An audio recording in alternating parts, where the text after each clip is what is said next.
প্রশ্ন হলো, আমরা অনেকে বিভিন্ন ব্যাংকে টাকা রেখে যে লাভ পাই তা দিয়ে সংসার পরিচালনা করি। প্রশ্ন হচ্ছে, এটা সুদ হলে আমাদের কিরকম পাপ হবে? এ থেকে উত্তরণের উপায় কি? সুদের টাকা এটা ভোগ করা জায়েজ নয়, হারাম। সুদের কারবার করাটাই হারাম। সুদ এটা আল্লাহর অভিশপ্ত একটা উপার্জন।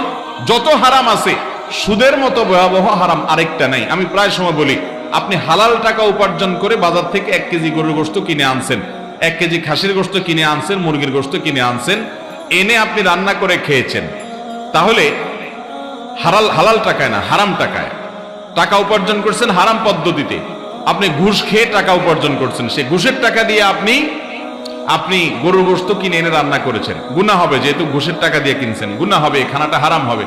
কিন্তু এর কারণে গুনাহ যতটা হবে, আপনি হালাল উপার্জন করে, শরীরে পরিশ্রম করে, রিক্সা চালিয়ে আপনি টাকা উপার্জন করে, ওই টাকা দিয়ে সুদের কারবার করে সেটার লাভের টাকা দিয়ে যদি আপনি গরুর গোশতও কিনেন, তাহলে হালাল টাকা দিয়ে শূকরের গোশত কেনার চাইতে জঘন্য অপরাধ হবে।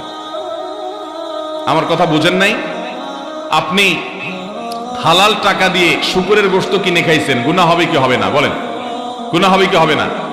হালাল টাকা দিয়ে যদি আপনি শূকরের গোশত খান কিনে, তাহলে গুনাহ হবে। কিন্তু হালাল টাকা দিয়ে আপনি শূকরের গোশত কিনে খেলে যে গুনাহ হবে, আপনি সুদের কারবার করে ওই টাকা দিয়ে, লাভের টাকা দিয়ে যদি গরুর গোশত কিনে খান, গুনাহ তার চেয়ে বেশি হবে। কারণ এর চেয়ে ভয়াবহ হারাম আর নাই। কোরআনে অন্য কোনো হারাম সম্পর্কে এতবার আল্লাহ সাবধান করেন নাই যত বেশি সাবধান করেছেন আল্লাহ বিরুদ্ধে যুদ্ধ করার শামিল।